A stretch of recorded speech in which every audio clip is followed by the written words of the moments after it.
pain is only bearable if we know it will end, not if we deny it exists. Live as if you were living a second time, and as though you had acted wrongly the first time. For what then matters is to bear witness to the uniquely human potential at its best, which is to transform a personal tragedy into a triumph, to turn one's predicament into a human achievement. I try to do everything as soon as possible and not at the last moment. This ensures that, when I am overburdened with work, I will not face the added pressure of knowing that something is still to be done. But there was no need to be ashamed of tears, for tears bore witness that a man had the greatest of courage, the courage to suffer. When a man finds that it is his destiny to suffer, his unique opportunity lies in the way he bears his burden. Man's inner strength may raise him above his outward fate.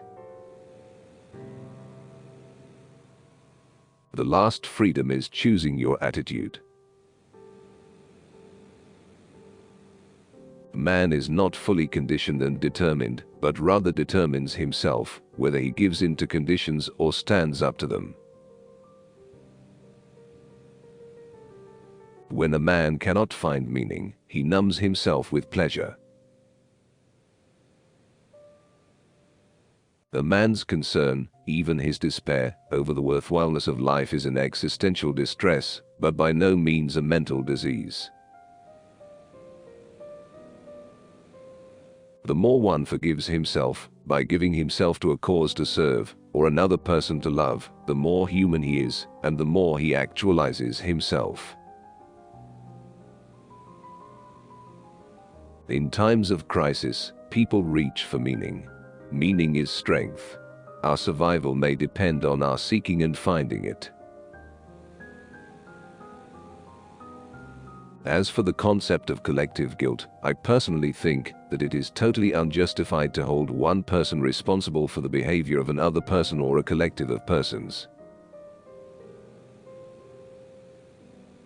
If there is meaning in life at all, then there must be meaning in suffering.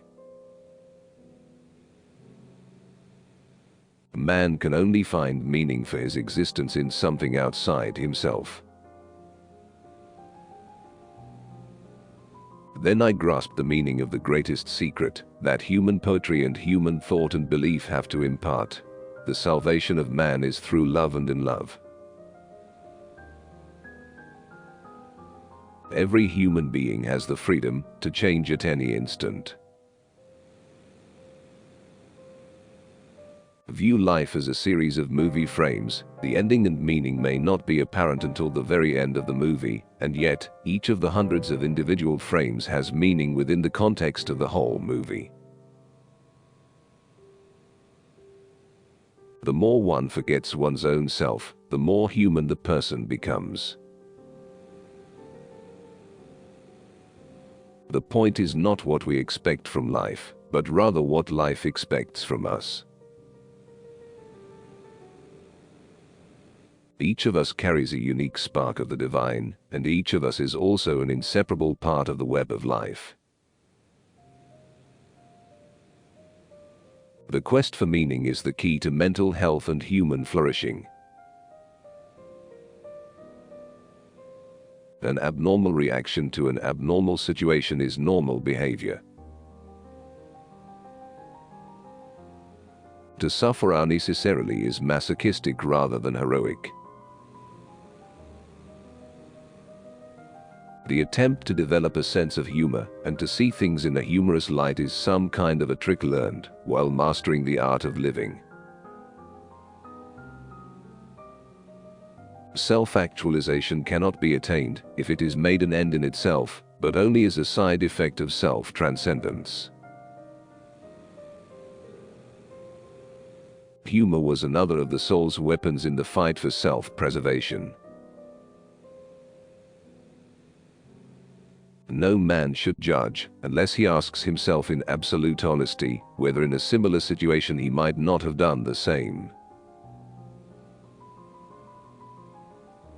Even when it is not fully attained, we become better by striving for a higher goal. It is here that we encounter the central theme of existentialism. To live is to suffer, to survive is to find meaning in the suffering. Just as a small fire is extinguished by the storm, whereas a large fire is enhanced by it, likewise a weak faith is weakened by predicament and catastrophes, whereas a strong faith is strengthened by them.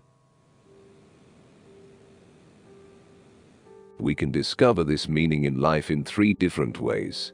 1. By doing a deed. 2. By experiencing a value.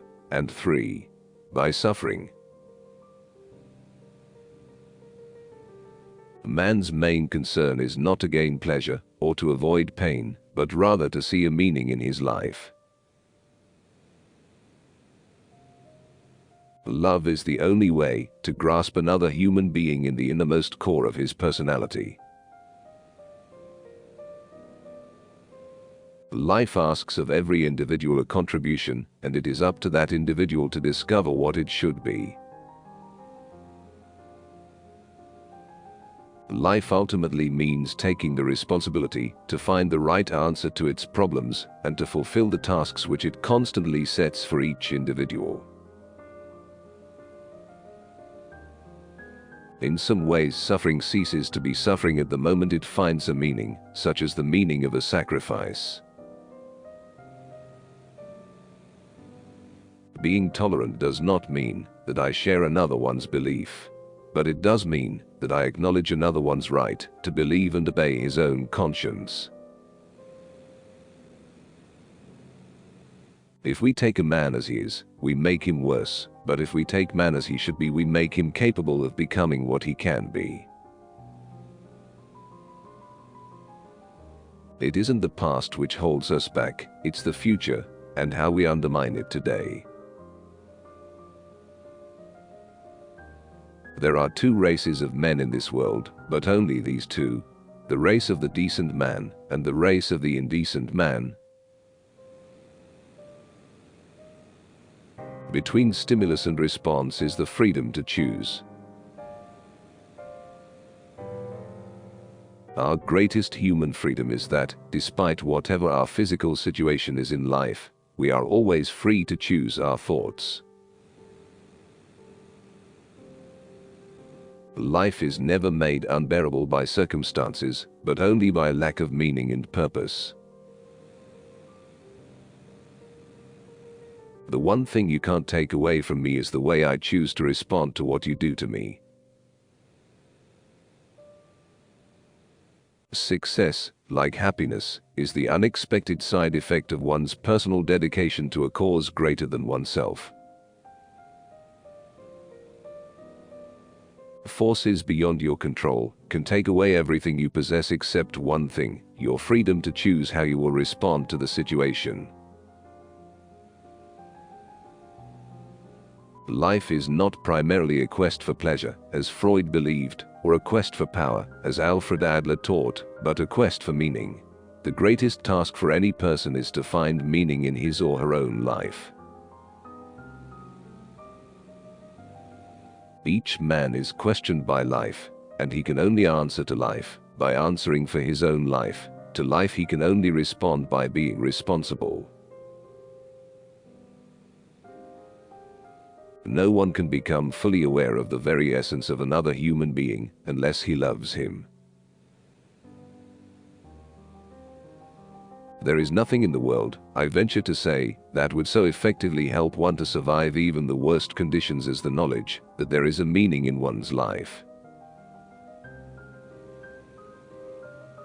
Being human always points and is directed to something or someone other than oneself, be it a meaning to fulfill or another human being to encounter.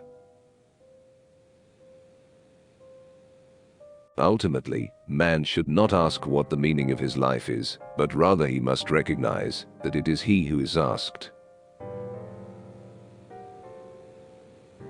The last of human freedoms, the ability to choose one's attitude in a given set of circumstances. We who lived in concentration camps can remember the men who walked through the huts comforting others, giving away their last piece of bread. Happiness must happen, and the same holds for success. You have to let it happen by not caring about it. Life can be pulled by goals just as surely as it can be pushed by drives. Challenging the meaning of life is the truest expression of the state of being human. Everything can be taken from a man but one thing, the last of human freedoms, to choose one's attitude in any given set of circumstances, to choose one's own way,